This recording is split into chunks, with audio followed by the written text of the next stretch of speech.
মাছ দিয়ে তো অনেক ধরনেরই তরকারি রান্না করা হয়, কখনো কষানো, কখনো তরকারি। তো কখনো মাছের কারি কোপ্তা খাওয়া হয় নাই, তো রান্না করে ফেললাম। হাই গাইস, আসসালামু আলাইকুম। সবাই কেমন আছেন? আমি আল্লাহর রহমতে ভালো আছি। রমজান মোবারক। আপনাদের মাঝে আমি আবারও আরেকটি ভিডিও শেয়ার করছি, তো সবাই বিশেষ করে আমার ভিডিওগুলো দেখবেন, কমেন্ট করবেন, লাইক করবেন এবং যদি মনে চায় একটু শেয়ার করে দেবেন। তো মাছটা আমি সিদ্ধ করে বেটে নিয়েছি, এই যে খুব সুন্দর করে মসৃণ করে বেটে নিয়েছি। আর মাছগুলো কাটা বেছে দিয়েছে আমার বড় ছেলে, সে খুব এক্সপার্ট কাটা বাছাতে। তো সব কিছু কমপ্লিট করার পর আমি এখন মাছটাকে একটু বড়ার মতো করে মাখিয়ে নেব। যেহেতু আমি কোপ্তা বানাবো, কোপ্তা বানিয়ে তারপর এটাকে রান্না করব। তাই পেঁয়াজ মরিচ দিয়ে দিয়েছি। পেঁয়াজ মরিচের সাথে আমি অবশ্য আরও কিছু অ্যাড করব। একটু লবণ।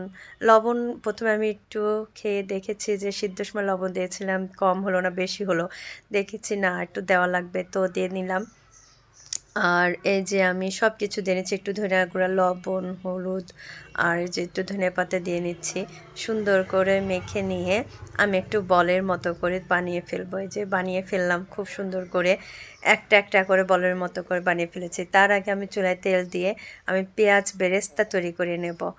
আর আপনারাও যদি এরকমভাবে বানান, দেখবেন রান্না করে খাবেন, এত ভালো লাগবে। আমার খুবই ভালো লেগেছে।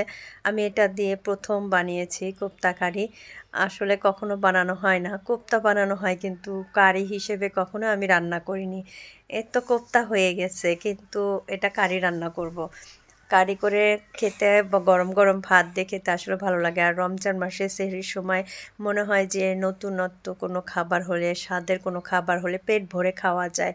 যেহেতু সারাদিন আমার রোজা রাখা লাগবে, আর রোজা রাখতে গেলে একটু খাবারটা ভালো হলে, সুস্বাদু হলে খেতেও ভালো লাগে সেহরির সময়। তো আমি রান্না করে ফেলছি। আমি রান্না করার সময় একটু পেঁয়াজ বাটা প্রথমে দিয়ে নিয়েছি, তারপরে আদা রসুন বাটা, এই যে একটু শুকনো মরিচের গুঁড়া, সবটাই দিয়ে আগে একটু সুন্দর করে কষে নিচ্ছি। আর একটা টমেটো আমি মশলায় মতো করে বেটে নিয়েছি। টমেটোটা কিন্তু আমার গাছের টমেটো, অনেক টমেটো ধরেছে, সেটাও আপনাদের সাথে আমি শেয়ার করব। আর আপনারা আশা করছি আমার ভিডিওটা সম্পূর্ণটুকুই দেখবেন। আর যদি ভালো লাগে তো অবশ্যই অবশ্যই বেশি বেশি করে লাইক, কমেন্ট, শেয়ার করবেন। আমাকে সুন্দর সুন্দর কমেন্ট করবেন, আমার খুব ভালো লাগবে। আর আমি একটু টক দই দিয়ে নিলাম।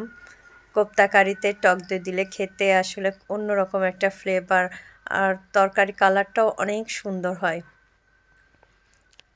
খুবই ভালো লাগছে, ফ্লেভারটা এত সুন্দর আসছে। তো আমি এখন এই কোপ্তাগুলো দিয়ে নিব।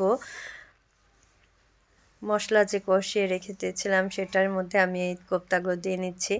দেওয়া হয়ে গেলে আমি উপর দিয়ে এখন আস্তে আস্তে করে কয়টা কাঁচামরিচ দিয়ে নেব। যদি কারোর খেতে মনে চায় কাঁচামরিচ তো আলাদা করে খেতে পারবে। তারপরে দিয়ে নিলাম জিরার গুঁড়া।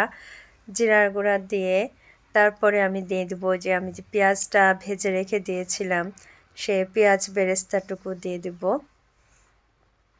উপর দিয়ে সব কিছু দিয়ে এখন আমি এটা নামিয়ে ফেলবো। আর একটু নামানোর আগে একটু ধনেপাতা, ফ্লেভারটা আসলে এত ভালো লাগছিল। তো গরম ভাত দিয়ে খেতে খুবই মজা। আপনারা অবশ্যই এটা বাসায় ট্রাই করবেন আর আমার কথা মনে করবেন যে আসলেও রোজি আপা বলেছিল খুবই মজা লাগে খেতে। খেয়ে দেখবেন সত্যিকার অর্থেই খুব ভালো লাগে। তো সবাই ভালো থাকবেন, সুস্থ থাকবেন। আল্লাহ হাফেজ।